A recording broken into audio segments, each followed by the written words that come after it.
अस्सलाम वालेकुम and welcome to Alizai vlogs. दोस्तों, मंसूर अली ख़ान ने एक वीलॉग किया है जिसके ऊपर सोशल मीडिया पे बहुत बहस हो रही है।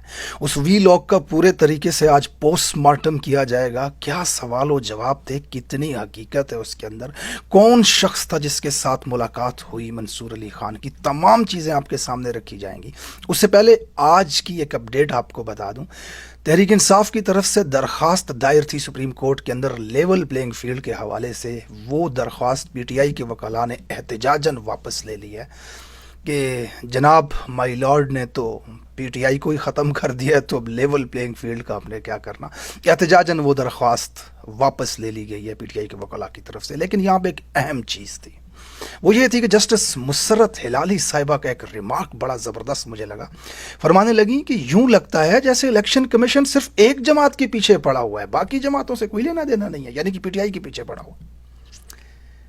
जस्टिस मुसर्रत हिलाली को 27 घंटे की प्रोसीडिंग में 2 दिन तक पीटीआई के वकला यही बात बताते रहे कि मैडम इलेक्शन कमीशन हाथ धो के पीटीआई के पीछे पड़ा हुआ है। तब जस्टिस साहिबा को इस बात की रियलाइजेशन नहीं हुई, तब उन्हें यकीन नहीं आया। आज सुबह सुबह उनको इल्हाम हुआ कि जनाब इलेक्शन कमीशन एक ही जमात के पीछे पड़ा हुआ, क्योंकि मकसद में तो कामयाब हो गई ना जज साहिबा, जो मकसद था। अब सिर्फ हीरो बनने के लिए ये रिमार्क दिया गया है पाकिस्तानियों के सामने कि देखें हमने इलेक्शन कमीशन को लताड़ दिया। भला हो पीटीआई के वकला का, उन्होंने कहा रख अपने रिमार्क्स अपने पास, सन नहीं चाहिए जनाब, लेवल प्लेइंग फील्ड।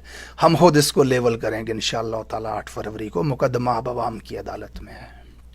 ये वो जस्टिस साहिबा हैं, मैंने पूरी प्रोसीडिंग सुनी है अदालत की बल्ले के मामले पे, जो कि एक टॉर्चर था, एक तशद्दुद था आम पाकिस्तानियों के ऊपर। जस्टिस साहिबा बार बार लुकमा दे रही थी इलेक्शन कमीशन के वकला को, उनकी मदद कर रही थी और पीटीआई के वकला को टोक रही थी। यहाँ तक कह दिया जस्टिस साहिबा ने पीटीआई के वकला से कि रसीदें दिखाओ, रसीदें जो आप लोगों से मांगा करते थे। इतना बड़ा टाउंट किया नवाज शरीफ के हवाले से और जस्टिस फाइज ईसा के हवाले से कि पीटीआई के दौर में उनसे रसीदें मांगी गई हैं, जो कि हक बात है, जदादें हैं आपकी, रसीदें दिखाएं, कहाँ से बनाई हैं आपने।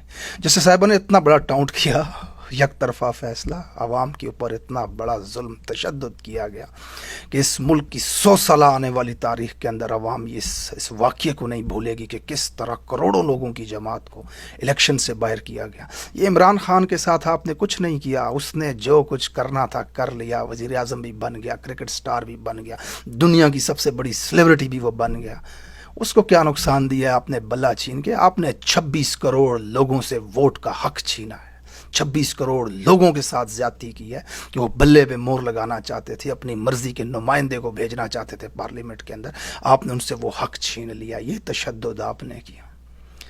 करोड़ों नौजवान ख़वातीन और हजरात, बुज़ुर्ग और बच्चे आपके इस फैसले से रोए हैं। आज जेलों के अंदर कैदी जिनको उम्मीद थी या आस थी अपने नुमाइंदों को पार्लियामेंट भेज के खुद के लिए शायद इंसाफ हासिल कर सकें। ज़िले शाह की मौत, अरशद शरीफ का कत्ल, इमरान खान पे गोलियां, ख़वातीन को बालों से पकड़ के घसीटा जाना, आंसुओं के साथ बैठे इंतज़ार कर रहे थे वो लोग सब बल्ले पे मोहर लगाने के लिए। आपने कितना बड़ा जुल्म किया उनके साथ। यकीन जानिए, हरम के अंदर, काबा के अंदर जनमाज़ों पे बैठ के लोग बद्दुआएं दे रहे हैं। कितनी ज़िंदगी बची है आपकी? हाँ, आपके सामने आएंगी ये बद्दुआएं, खुदा की कसम। आप वो कोना ढूंढेंगे दुनिया का जहाँ पे पाकिस्तानी ना हो। मुंह छुपा के ज़िंदगी गुजारनी है आपको 8 महीने के बाद। अल्लाह के हाँ इंशाअल्लाह ताला देर है, अंधेर नहीं, याद रखिएगा। बहरहाल टॉपिक टर्न करते हैं। मंसूर अली ख़ान ने एक वीलॉग किया जिसका हेडिंग थी, थंबनेल था, इदारे के साथ मुलाकात। यानी कि मंसूर अली ख़ान की किसी इदारे के साथ मुलाकात हुई है और उसका अहवाल इन्होंने एक वीलॉग में सुनाया है। क्या सवाल पूछे मंसूर अली ख़ान ने इदारे से, क्या जवाब इदारे ने दिए। भाई साहब ने 23 मिनट के वीलॉग में पूरा वीलॉग सुना दिया, लेकिन ये नहीं बताया कि कौन शख्स था, क्या इदारा था जिसके साथ मुलाकात हुई। जुर्रत नहीं थी नाम बताने की जिससे मुलाकात की, ये तक जुर्रत नहीं थी कि किस इदारे से मुलाकात हुई है। बस आके अपनी तरफ से सवाल बताए, दूसरे की तरफ से जवाब भी खुद ही बताए। पता नहीं खुद से बना के कहानी सुना रहा था ये आदमी या फिर इसमें जुर्रत ही नहीं थी नाम लेने की। इंतहाई जिसे कहते हैं ना कि गैर जिम्मेदाराना बात एक सहाफ़ी के मुंह से, इस तरह की चीज़ें, एक कहानी फिक्शन सुना के चला गया ये आदमी। बहरहाल क्या बात हुई उसमें वो मैं आपके सामने रखूँगा। मंसूर अली ख़ान की जगह लफ्ज़ लौंडा इस्तेमाल किया जाएगा इस वीलॉग में, क्योंकि ये लोगों को लौंडा कहते हैं। तो लौंडे ने इस मुलाकात का अहवाल बड़ा सियाक व सबाक कुल्ले लगा के जाहो जलाल के साथ बयान किया। पूरा पाकिस्तान मिलना चाहता है उस शख्सियत से, कोई नहीं मिल सका, मैंने झंडा गाड़ दिया, मैं चला गया, वहाँ गया, बड़ी सिक्योरिटी, मोबाइल ले लिया, स्टॉप मेरे से वॉच ले ली, निकाल दी मेरे हाथ से। ये बड़ी बातें इस तरह की करके कि बड़ा जाहो जलाल बयान किया, किसी रोम की सुल्तनत के शहनशाह से जैसे मुलाकात हो रही हो। अंदर गए, बैठे, और फिर उसके बाद लौंडे ने पहला सवाल पूछने की जिसारत की, जनाब अली क्या 8 फरवरी को इलेक्शन हो रहे हैं? अच्छा, इस सवाल को सुनने के बाद मुझे लगा जैसे लौंडे साहब इलेक्शन कमीशन के सरबराह से मुलाकात करके आए, क्योंकि ये जिम्मेदारी उनकी है इलेक्शन करवाना, ये सवाल भी उन्हीं से पूछना बनता है। इसके अलावा और कौन है पाकिस्तान के अंदर इदारा या इदारे का सरबराह जिससे ये सवाल पूछा जा सकता है? जवाब आया कि बेशक इलेक्शन हो रहे हैं, इसमें कोई दो राय नहीं है, इलेक्शन बिल्कुल होंगे। इतने यकीन के साथ इलेक्शन कमीशन का चेयरमैन ही शायद कह सकता है। बाकी आप वापडा के चेयरमैन से ये सवाल पूछेंगे, महकमा ज़राअत के अफसर से आप ये सवाल पूछेंगे इलेक्शन हो रहे हैं या नहीं हो रहे हैं? हेड मास्टर से जाके ये सवाल पूछेंगे? इलेक्शन कमीशन से ही पूछना है भाई, उन्हीं का काम है इलेक्शन करवाना।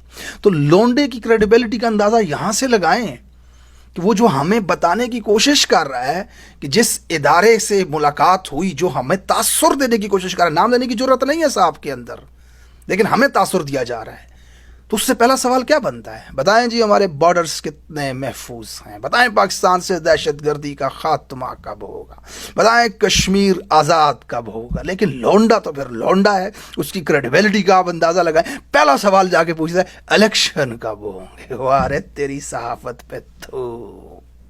जनाब अगले सवाल की तरफ बढ़ते हैं। लौंडा पूछता है कि ये बताएं पाकिस्तान की सियासत में इमरान खान का क्या स्टेक है, क्या मुस्तकबिल है? इसके जवाब में वो इदारा कहता है पाकिस्तान की सियासत में इमरान खान का कोई स्टेक नहीं है, कोई मुस्तकबिल नहीं है।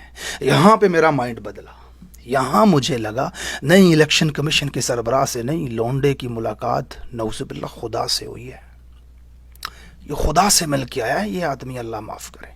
इतने यकीन के साथ किसी शख्स के मुस्तकबिल के बारे में बताना, नहीं नहीं नहीं नहीं, ऐसा नहीं हो सकता, नौज़ुबिल्लाह ये खुदा से मिल के आया। फ़रोनियत के लहजे में उस शख्स ने से कहा कि इमरान खान का कोई मुस्तकबिल नहीं है। लौंडे ने सवाल को आगे मज़ीद बढ़ाया, उसी में से नुक्ता निकाला जुर्रत के साथ और कहा ये बातें तो हम पहले भी सुनते रहे हैं जनाब अली, आली जा, नवाज शरीफ के साथ भी ऐसा हुआ, कांटा लगा दिया गया, चोर कहा गया, किरदार कुशी की गई। तो वहाँ पर इदारे ने या फिर इदारे के बड़े किसी साहब ने कहा कि नवाज शरीफ के साथ जो हुआ वो बहुत गलत था, मासूम के साथ बहुत ज़्यादती की गई, और जिस शख्स ने की वो हमारे ही इदारे का था, लेकिन उसने सेल्फ प्रमोशन के लिए ये काम किया, ज़ाती तरक्की हासिल करने के लिए ये काम किया, ज़ाती मफाद के लिए ये काम किया। एक मासूम शख्स के ऊपर इल्ज़ामात लगाए, गैर कानूनी, गैर जमहूरी इख्तियारात का नाजायज़ फ़ायदा उठा के ये सारी प्लानिंग की उस शख्स ने। लौंडा ये सवाल सुन के मुस्कुरा गया और पतली गली से निकल गया। लौंडे में जुर्रत नहीं हुई सवाल में से मजीद सवाल निकालने की। लौंडे साहब सवाल यहाँ पर एक और बनता था कि जनाब अली, इमरान खान को आपने जेल में तुन दिया 200 केसों में, पीटीआई की पूरी लीडरशिप को आपने जेलों में तुन दिया हुआ है, कुछ भागे हुए हैं आपसे, जान के पीछे आप पड़े हुए हैं, कारकुनान तक 16,000 बंद कर दिए हैं।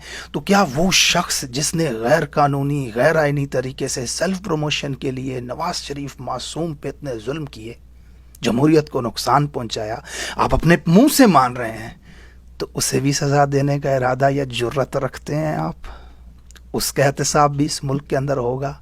लेकिन लौंडा तो फिर लौंडा है, नकली सहाफ़ी है, ये जुर्रत कहाँ हो सकती है सवाल करने की? खिसक लिए, पतली गली से आगे चले गए। अगला सवाल वो पूछते हैं इदारे से या फिर इदारे के किसी बड़े शख्स से कि 9 मई के हवाले से आप क्या कहेंगे? इसके ऊपर सजाएं नहीं हो रही लोगों को, 9 مہینے پاکستان کی تاریخ میں جتنا نقصان دیا ہے اتنا نقصان پاکستان کی تاریخ میں آج تک کبھی نہیں ہوا. یہ لونڈے کے الفاظ تھے, یہ لونڈے کے الفاظ تھے ادارے کے سامنے.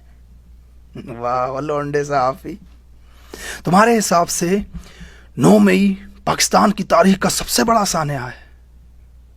اور اس ملک میں 90,000 فوجی قید ہو گئے, ملک 2 لخت ہو گیا, ٹوٹ گیا بیچ سے, اس سے بڑا سانحہ ہے 9 مئی. درجنوں پاک فوج کے جری جوانوں کو دہشت گرد گولیوں سے شہید کر دیتے ہیں. پاک فوج, ہماری فوج, ہماری جان, ان شہیدوں کو پاکستانی پرچم میں دفنایا جاتا ہے. تمہارے حساب سے کور کمانڈر ہاؤس کا مور ان کی جانوں سے زیادہ قیمتی ہے؟ او لونڈے, اتنی توہین کر رہے ہو تم. 80,000 لوگ دہشت گردی میں شہید ہو گئے, اس سے بڑا سانحہ ہے. ان شہیدوں کی میتوں کے ساتھ مذاق کر رہے ہو کہ کور کمانڈر کی دیوار پہ دھواں لگا ہوا نظر آتا ہے تمہیں. پاکستان کا سب سے بڑا سانحہ کہتے ہو اس کو. پشاور کے سکول میں گھس کے معصوم بچوں کے منہ میں گولیاں مارتی دہشت گردوں نے, آج تک نہیں پکڑے گئے. ان کی میتوں کے ساتھ, ان کے جسد خاکی کے ساتھ تم یہ مذاق کر رہے ہو کہ کور کمانڈر کا مور ان سے زیادہ قیمتی ہے. تم اس کو اتنا بڑا سانحہ بتا رہے ہو, اور جگہ جگہ کہتے پھر رہے ہو نا 9 مئی 9/11 ہے جی. 9/11 پتا کیا تھا؟ 9/11 کے بارے میں کچھ پتا ہے تمہیں؟ امریکہ کو لگتا تھا نا جنہوں نے 9/11 کروایا ہے, جن کے اوپر انہیں شک تھا یا یقین تھا, ان کو پکڑنے کے لیے 11 سال تک تورا بورا میں بمباری کرتے رہے. پہاڑوں کو ریگستان کر دیا انہوں نے.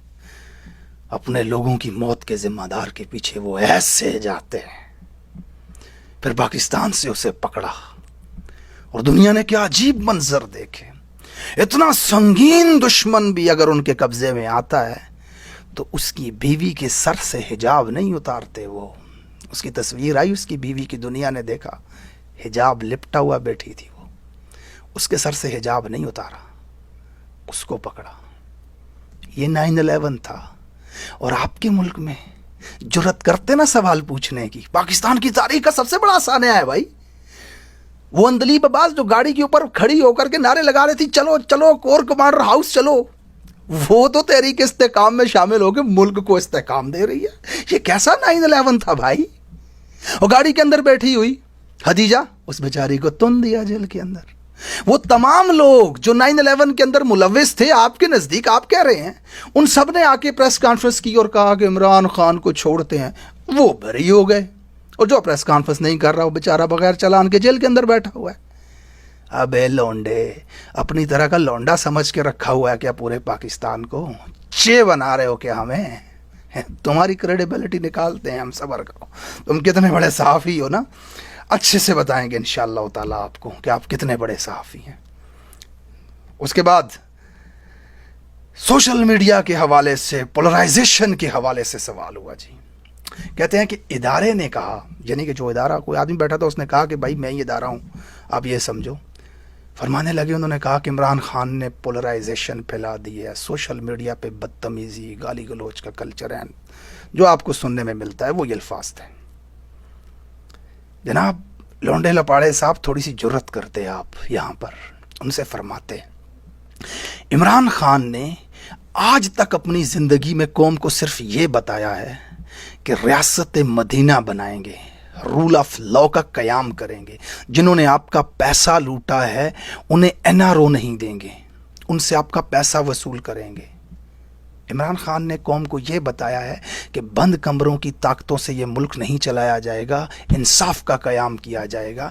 پولرائزیشن اس وجہ سے پھیلی ہے کہ جب آپ نہتی غریب عوام کے اوپر ظلم کے پہاڑ توڑ دیں گے تو بیچارہ نہتا کیا کرے گا؟ گالی دے گا آگے سے, کیا کرے گا؟ آپ مجھے بتائیں. آپ عوام سے, 26 کروڑ عوام سے ووٹ تک ڈالنے کا حق چھین لو گے, ان کے منتخب نمائندوں کو پکڑ کے جیلوں میں ڈالو گے, زبردستی لوگوں کے گھروں میں چھلانگے لگا کے ان کی ماؤں, بہنوں, بیٹیوں کے کپڑے پھاڑو گے. آپ اس طرح ماسک پہن کے آ کے لوگوں کی ماؤں سے کاغذات نامزدگیاں چھینو گے. آپ اس طرح کی فاشزم 2 نمبری کرو گے, لوگوں پہ شل مارو گے, لوگ کہیں عمران خان کا نام لیں گے تو انہیں اٹھا کے جیلوں میں ڈالو گے, سڑکوں پہ خندقیں کھود کھود کے لوگوں کے روکو گے, تو اس کے بدلے میں عوام کیا کرے گی؟ گالی بھی نہ دے. پولرائزیشن اس ملک کے اندر پھیلنے کی سب سے بڑی وجہ ناانصافی ہے. عوام کے اوپر ظلم اور تشدد کیا جانا ہے, جس کی وجہ سے نہتی عوام گالی دیتی ہے آ کے سوشل میڈیا پہ اپنے خیالات کا اظہار کرتے ہوئے, غصہ کرتی ہے آپ کے اوپر. پولرائزیشن آپ کے غیر قانونی ہتھ کنڈوں نے اس ملک میں پھیلایا ہے. 3 مہینے کی مدت ہوتی ہے حکومت کی اسمبلیاں ٹوٹنے کے بعد, آج سال سے زیادہ ہو گئے بدماش بن کر کے سر پہ بیٹھے ہوئے ہماری مرضی کے بغیر. ہم گالی بھی نہ دیں. قبرستانوں میں جا کر کے ان کے لیے ریڈ کارپٹ بچھا رہے ہو تم, جیلوں کو جاتے ہوئے کو جیل کے دروازوں سے پکڑ کے اقتدار پہ لا کر کے بٹھا دیا آپ نے. گولیاں چلا دی 26 کروڑ کے عوام کے لیڈر کی اوپر, اور اسے FIR تک درج نہ کرنے دی.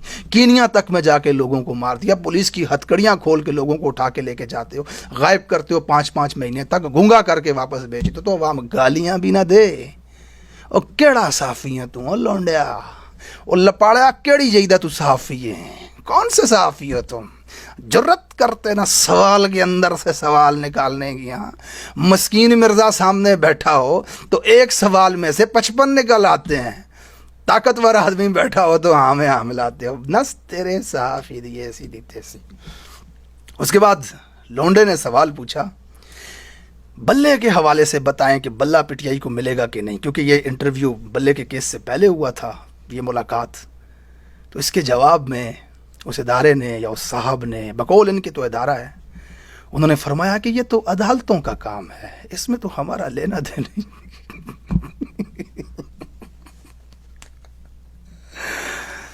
یہ تو عدالتوں کا کام ہے, اس میں ہمارا لینا دینا نہیں. اور بتائیں آج چیف جسٹس نے کیا کہا لطیف کھوسہ صاحب کو؟ انہیں کہا کہ یہ جو بلے کا فیصلہ سپریم کورٹ نے دیا ہے, اس کا ملبہ ہمارے سر پہ نہ ڈالیں. یہ آج کے ریکارڈڈ بیان ہیں چیف جسٹس صاحب کے کہ جو بلے کا فیصلہ ہوا ہے اس کا ملبہ ہمارے سر پہ نہ ڈالیں. چیف جسٹس صاحب کا شاید مطلب یہ تھا کہ یہ فیصلہ کہیں اور سے ہوا ہے. یہ تھا تھکے ہوئے صحافی منصور علی خان عرف لونڈے کے ایک ویلاگ کا احوال. شاید انہوں نے خود سے بنا کر اپنی طرف سے فکشن ہمیں بتائی, اور اگر کسی کے ساتھ ملاقات ہوئی بھی تھی تو اس کا نام نہیں بتایا. عوام کنفیوز ہے, نہ جانے الیکشن کمیشن کے سربراہ سے مل کے آئے ہیں, کسی جج سے مل کے آئے ہیں, یا پھر نعوذ باللہ خدا سے ملاقات کر کے آئے ہیں. جرت کیجئے گا آئندہ اگر کسی سے ملاقات کی, اس کا احوال بتانا ہوا نا, تو ویوز پکڑ کے پیسے کمانے کے علاوہ ایک اور چیز بھی رکھیے گا ذہن کے اندر. کریڈیبل صحافی ہونے کی وجہ سے اگر اپنے آپ کو سمجھتے ہیں آپ, تو جرت کریے گا اس ملاقات کا احوال بتاتے ہوئے, ملاقات کرنے والے شخص کا نام بھی بتائیے گا. Thank you so much for watching this vlog. جڑے رہیے گا, چینل کو سبسکرائب ضرور کیجیے گا, کمنٹ سیکشن میں اپنے خیالات کا اظہار کیجیے گا, اور ویڈیو کو لائک کر دیجیے گا. ملتے ہیں اگلے ویلاگ میں.